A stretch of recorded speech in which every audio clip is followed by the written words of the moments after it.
Kamusta mga kalahing Pinoy? Isang magandang araw sa inyong lahat. Ako po si June and welcome sa panibagong episode ng ating vlog.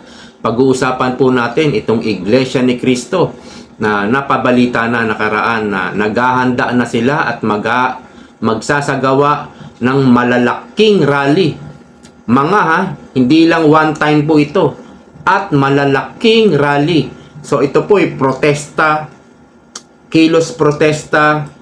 Isa po itong nakikita ko na paglaban kay Martin Romualdez. Opo. Yan po yung aking opinion at aking nakikita. Isa po itong paglaban kay Martin Romualdez dahil sa hindi dahil sa ang Iglesia ni Cristo ay pro Sara Duterte or pro PBBM, no? Dahil natatandaan natin na minsang kinante o pinuntirya ng Quadcom ang Iglesia ni Cristo. Hindi ba't idinamay nila ang Iglesia ni Cristo at pinagmukhang masama doon sa hearing nila sa Quadcom. Pinagmukhang mamamatay tao. Yan ang balikan niyo po yung nakarang hearing kung saan nadamay na ang Iglesia ni Cristo. Pinakikita, pinalalabas po doon sa hearing na ang Iglesia ni Cristo ay mamamatay tao. Ito pong kilos protesta ng Iglesia ni Cristo ay paglaban. Paglaban po, pagpapakita ng kanilang puwersa laban kay Martin Romualdez. Sino ba ang Speaker of the House? Di ba si Martin Romualdez? Sabi po ni Honorable Edsel Lagman, isa po itong matagal ng congressman, nasabi niya, walang nangyayari dito sa House of Representatives nang walang basbas ng speaker o nang hindi alam ng speaker. Ibig sabihin, lalo na yung malalaking event, ang lahat ng nangyayari sa House of Representatives ay alam ng speaker at may basbas ang speaker. Yan po yung hindi natin makakalimutan sa sinabi ni Edsel Lagman. So, dahil po doon sa Quadcom hearing na idinamay ang Iglesia ni Cristo at pinalabas na mamamatay tao ang mga Iglesia ni Cristo, yan po yun eh. So, ito pong kilos protesta ay paglaban po dito po kay Martin Romualdez. Alam naman na natin na ang pangarap, ang ambisyon ni Speaker Romualdez ay maging presidente. obvious na po na yan. Dahil sino ba ang makikinabang pag na-impeach si VP Sara? Kasi po pag na-impeach na ang isang politiko, ay hindi na po pwedeng makatakbo pa sa susunod. No? Parang wala na. Hindi na po siya pwedeng tumanggap pa ng anong pwesto sa gobyerno, at lalong hindi na pwedeng kumandidato ulit. So yan po ang gustong gawin ito ni Martin Romualdez, ang hindi siya, si VP Sara, ang hindi na siya makatakbo sa 2028 election. Obvious po yan. Yung ginagawa lang ni Martin Romualdez na pamimigay ng ayuda, ginagawa niyang weapon ito para makuha yung simpatya ng ating mga kababayan, especially yung mga naghihirap nating kababayan. Tayo, kasama po ako ron sa naghihirap.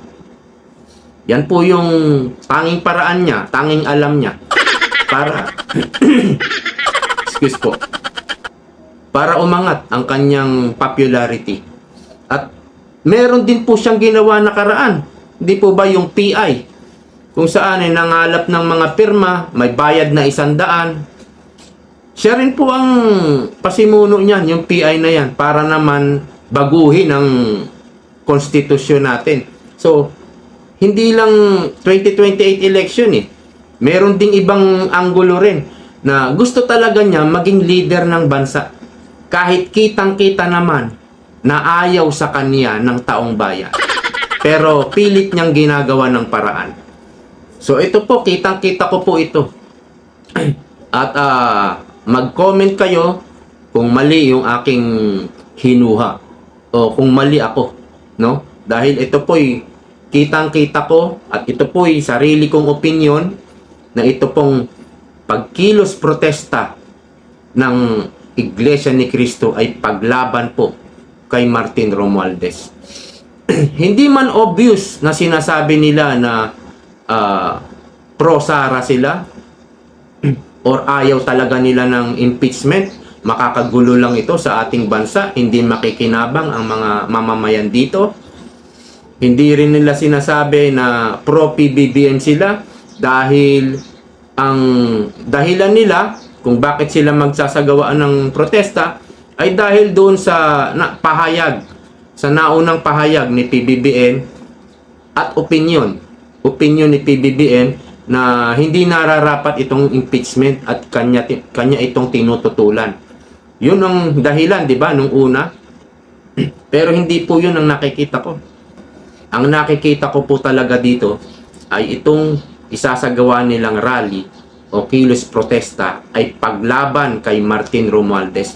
So, makikita natin, hindi nila hahayaan na magtagumpay itong si Martin Romualdez. Kilala ko po ang INC.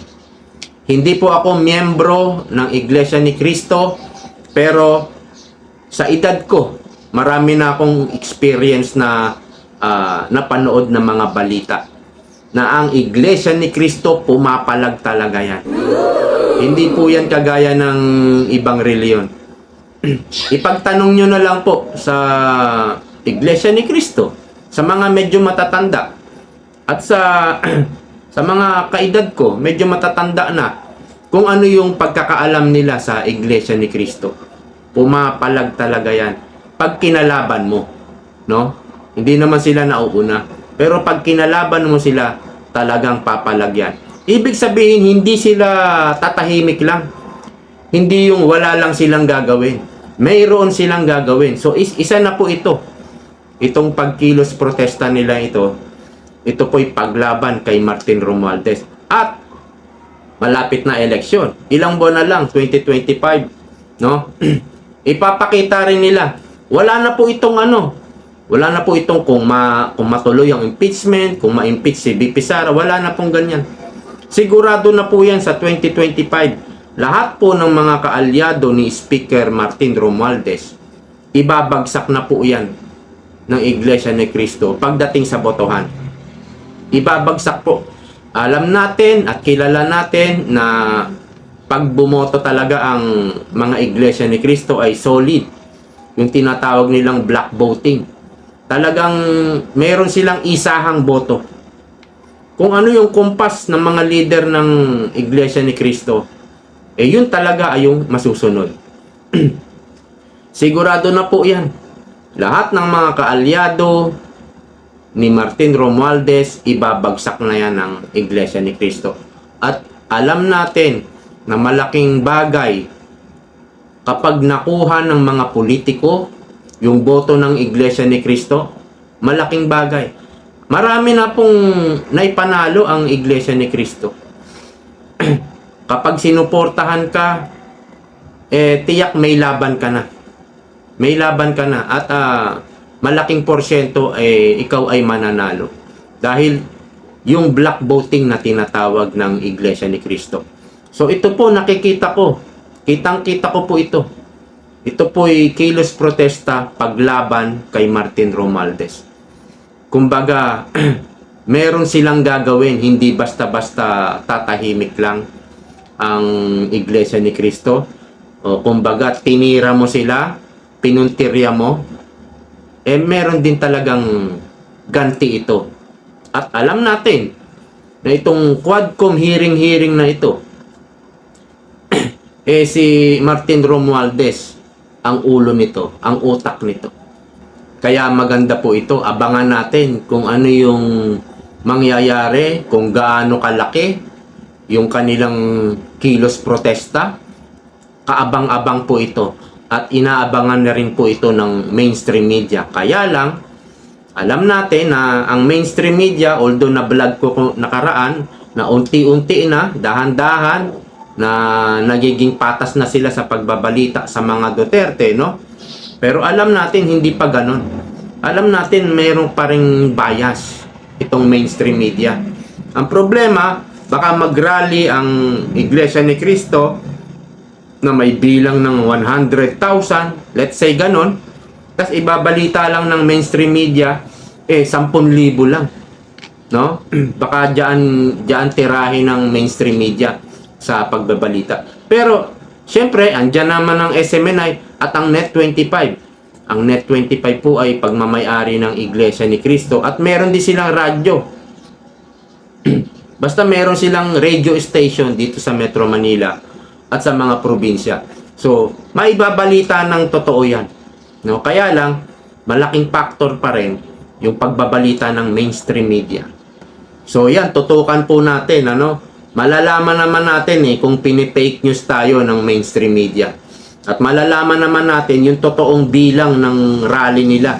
Dahil may mga vlogger naman mga Duterte supporters na i-cover tiyak ito. So, ito pong kilos protesta ng Iglesia ni Cristo, uulitin ko. Isa pong pagpalag ito kay Martin Romualdez. Hanggang dito na lang po. Maraming salamat sa panonood. See you po next time. Bye-bye. Ingat po kayong lahat.